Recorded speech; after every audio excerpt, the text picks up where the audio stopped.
नमस्कार दोस्तों, स्वागत है आपका एक बार फिर से हमारे चैनल हनुमान भक्ति सागर पर, जहां मैं आपको हनुमान जी महाराज से जुड़ी बहुत ही अद्भुत तथा रोचक कहानियां सुनाती हूं।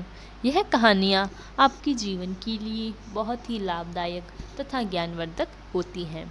इन कहानियों को सुनने के बाद आपके मन में हो रही परेशानियों, चिंताओं इत्यादि सभी समस्याओं का समाधान आपको प्राप्त होता है।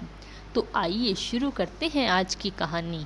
इससे पहले कि आप इस कहानी में खो जाएं, हमारे चैनल हनुमान भक्ति सागर को सब्सक्राइब तथा वीडियो को लाइक, कमेंट, शेयर जरूर करें, ताकि ऐसे ही रोचक तथ्यों तथा कथाओं की वीडियो आपको सबसे पहले प्राप्त हो जाए। तो चलिए शुरू करें। जय गुरुदेव। विनय चालीसा की रचना। श्री प्रभु दयाल शर्मा को महाराज का दर्शन प्रथम बार सन 1967 या 68 में हुआ। तब वृंदावन में बाढ़ आई हुई थी। आप उस समय ITI वृंदावन के कार्यालय में कार्य करते थे। बाढ़ के कारण 2 दिन छुट्टी रही और इसी बीच आपको लटूरे हनुमान मंदिर के पास शाम के समय मथुरा खजाने के हेड क्लर्क मिल गए, जिन्होंने आपको बाबा नीम करोली के दर्शन के लिए प्रेरित किया। उस समय परिक्रमा मार्ग में बाबा के आश्रम का निर्माण किया जा रहा था। बाबा की कुटिया बन चुकी थी और लघु हनुमान मंदिर की स्थापना भी हो चुकी थी।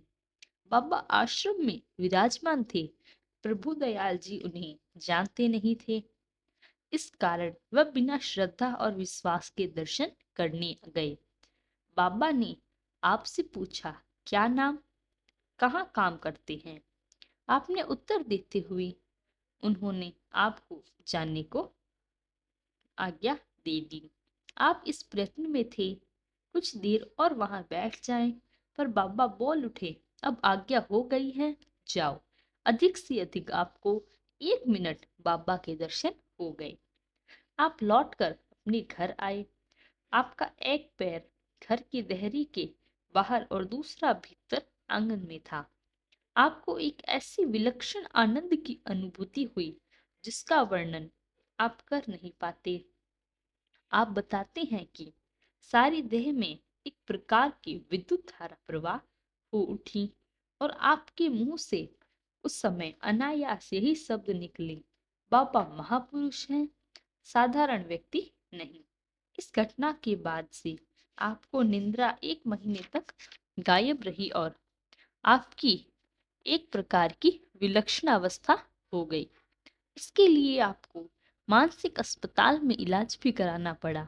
ऐसी स्थिति में आपने अज्ञात प्रेरणा से बाबा की स्तुति में विनय चालीसा की रचना की, जो इतनी सटीक उतरी कि सभी भक्तजनों की स्तुति का आधार बन गई। आश्चर्य की बात यह है कि एक क्षणिक दर्शन से आप बाबा की महानतम और गूढ़ बातों की अभिव्यक्ति पद्य के रूप में करने में समर्थ हुई। आपने कभी कवि रहे, न कभी लेखक। विलक्षण अवस्था आपकी थी। बाबा की जानकारी आपको भी नहीं थी। आप इस सुंदर रचना को लेकर बाबा के पास जाने का साहस भी नहीं कर पाए। आपने वृंदावन में रहते हुए इसे डाक द्वारा वृंदावन आश्रम को भेजा। जब आपकी यह रचना बाबा को मिली तो उन्होंने इसे मोड़ मार कर फेंक दिया। दूसरे दिन कूड़े में यह रचना स्वर्गीय कालीनाथ कपूर जी के हाथ आई और उन्होंने कानपुर ले जाकर इसे छपवा दिया और इस प्रकार महाराज जी की अद्भुत विनय चालीसा का निर्माण हुआ और एक बहुत ही चमत्कारी कथा आपके सामने प्रस्तुत हुई। हमें भी इसी प्रकार महाराज में अपनी आस्था बनाए रखनी चाहिए तथा नित्य विनय चालीसा का पाठ करना चाहिए।